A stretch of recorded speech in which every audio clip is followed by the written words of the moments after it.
Pero un día todo cambiou. O neno despertou aos seus pais cos seus choros.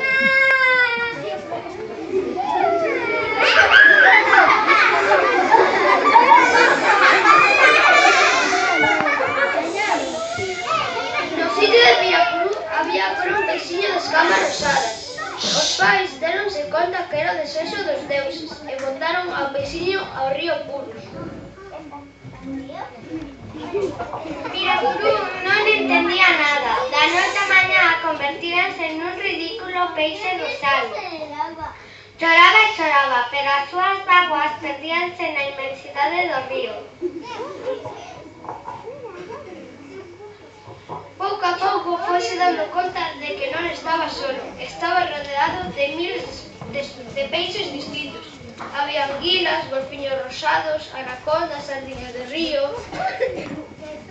De súpeto, unha enorme piraña achegouse a Piracurú. Por favor, non me comas. Non teñas medo, eu non como peixiños como a ti. Entón, para que tes esos dentes tan grandes? Para asustar os humanos que viven na beira do río. Péstanos sen parar e temos que asustaros para que nos deixen en paz.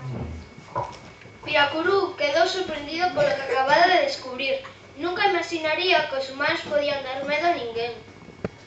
O peixiño seguiu o seu percorrido, cando unha gran tartaruga apareceu ao seu carón. Por favor, non me comas. Non teñas medo, eu non como peixiños como a ti. E ti tamén tes medo dos humanos? Sí, por iso nado polas noites e durante os días escóndome na vegetación.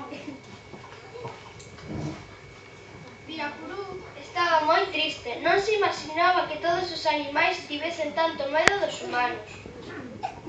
De súpeto, unhas redes atraparon ao peixiño. Por favor, non me pesques. Tranquilo, peixiño, non teñes medo. Os humanos teríades que deixar en paz a todas as criaturas dos ríos e da selva. A ver, peixiño, os humanos teñen que cazar e pescar para poder alimentar a súa familia. Pero ti crees que as pirañas loitan entre elas? Eles tapiros, os jaguares ou as tartarugas. Non, iso sería terrible. Entón, Piracurú, por que cando eres un neno querías pelexar cos teus semexantes?